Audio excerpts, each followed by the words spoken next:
Jangan bilang ini semua Nadia yang... Iya, ini Nadia yang gambar. Belakangan ini Nadia jarang sekali ikuti pelajaran. Dia lebih sering menggambar. Maaf Bu, bukannya saya mau ikut campur. Apa Ibu ada masalah keluarga? Muslimah tahu alamat saya dari mana ya? Oh, tadi saya nanya sama Mas Bram. Oh, oke. Silakan duduk. Mbak Sofi, saya itu datang ke sini karena ada hal penting yang mau saya sampaikan sama Karin. Karinnya ada kan, Mbak?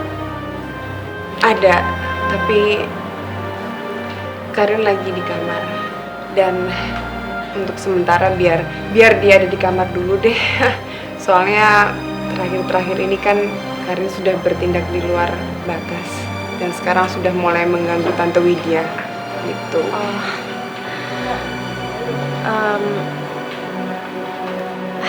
Gimana ngomongnya ya Mbak? Atau gini aja, ada yang perlu disampaikan ke Karin, jadi nanti saya bisa sampaikan langsung ke dia. Ya sebenarnya nggak apa-apa juga kalau saya sampaikan sama Mbak Sofi. Jadi gini Mbak Sofi, Mas Bram itu kan sudah nggak tahan dengan tingkah lakunya Karin.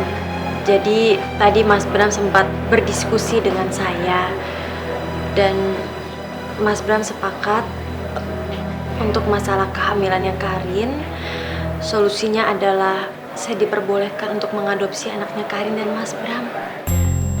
Kok Bram seenaknya gitu aja sih ngasih izin ke Muslimah buat ngadopsi anaknya Karin?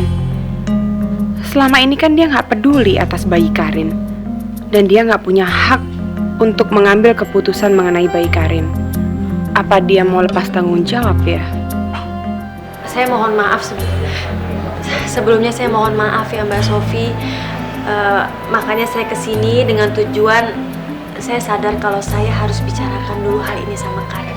Tapi menurut Mbak Sofi sendiri bagaimana? Iya. Saya bisa mengerti. Tapi masalahnya kan bayi yang ada dalam kandungan Karin itu keponakan saya. Saya bisa merawat sendiri nanti keponakan saya, Muslimah. Iya Mbak, saya juga tahu hal itu. Tapi maksudnya di sini akan menjadi jauh lebih baik kalau anak itu dirawat oleh sepasang ayah dan ibu. Dan seperti yang Mbak Sofi tahu, sampai sekarang saya sama suami saya itu kan belum diamanahkan seorang anak oleh Allah Subhanahu wa Ta'ala. Jadi saya janji Mbak, saya pasti akan membesarkan anak itu dengan kasih sayang, dengan penuh cinta, dan saya akan ajarkan ilmu agama. Untuk sementara ini sepertinya saya tidak berpikir sejauh itu untuk menyerahkan anaknya Karin ke siapapun. Karena sudah lama saya berpikir untuk mengurus keponakan saya sendiri dan tidak diadopsi oleh siapapun. Maaf Muslimah, saya tidak bisa bantu. Ya, anak itu adalah anugerah terbesar dari Allah kan Mbak. Dan itu akan sangat menjadi sebuah anugerah yang besar juga untuk sepasang suami istri yang tidak pernah bisa mempunyai anak. Dan itu juga akan menjadi anugerah yang besar untuk seorang perempuan seperti saya yang sudah terkena kista kronis. Jadi kemungkinan untuk menjadi ibu itu sangat kecil sekali. Saya bicara seperti ini bukan maksud lancang sama Mbak Sofi, tapi saya mohon Mbak Sofi pertimbangkan kembali ya kata-kata saya. Karena saya memang tulus ingin mengadopsi anak itu Mbak, dan saya akan merawatnya dengan sepenuh hati saya.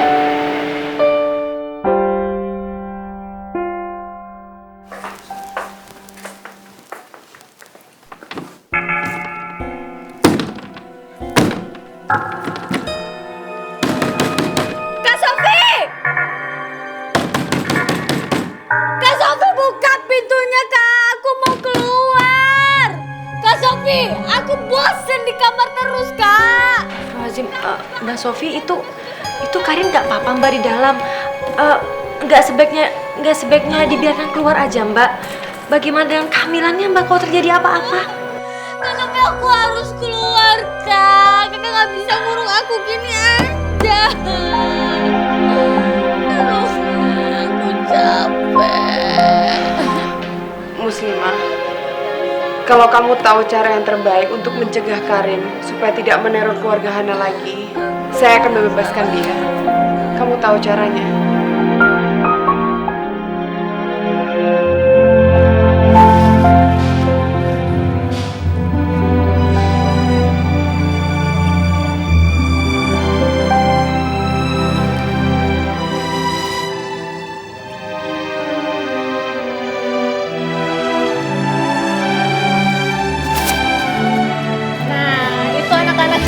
bagaimana caranya tumbuhan bernafas. Kalian sudah mengerti? Mengerti, Bu. Bagus. Sekarang kalian salin ya. Ya, Bu. Nadia, kamu sudah ngerti?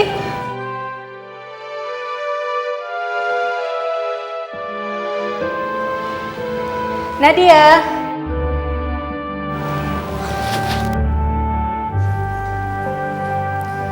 Nadia, Ibu sudah bilang tidak usah menggambar di saat pelajaran Ibu.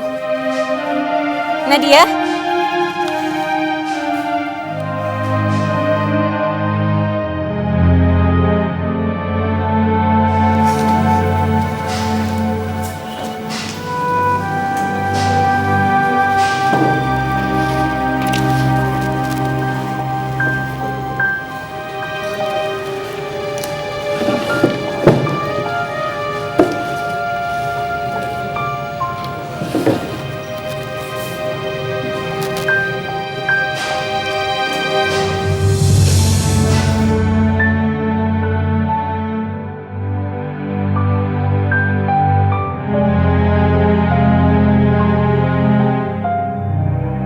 Silahkan duduk, Bu.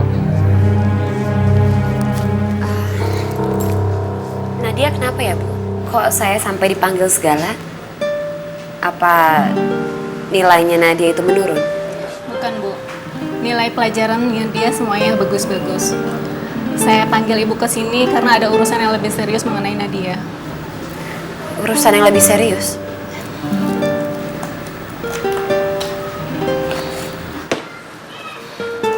Ini, Bu.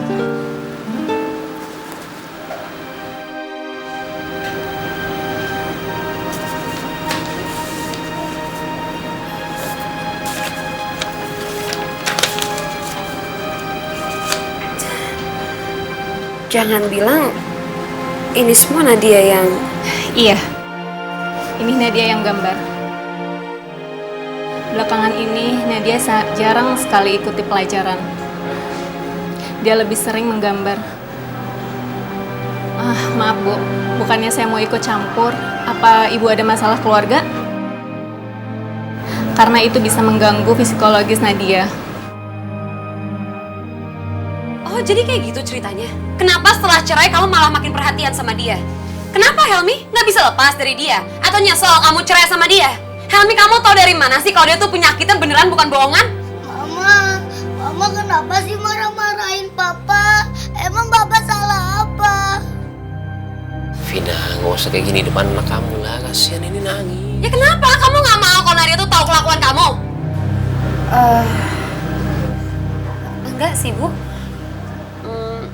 Apa mungkin ya Nadia itu keseringan nonton TV yang ada acara kekerasan kali ya? Kalau gitu, Ibu harus sering memperhatikan Nadia ya. Iya, Bu. Saya minta maaf ya sekali lagi dan terima kasih atas perhatian Ibu sama Nadia. Sama-sama. Kamu tuh apa-apaan sih bikin mama malu aja? Kamu ngapain gambar gak jelas kayak gitu? Nadia, kamu kalau dikasih tahu tuh dengerin dong. Sakit, Ma. Nanti kasih tahu dengerin, mama kamu udah mau ngelawan mama. Ampun, Ma, sakit.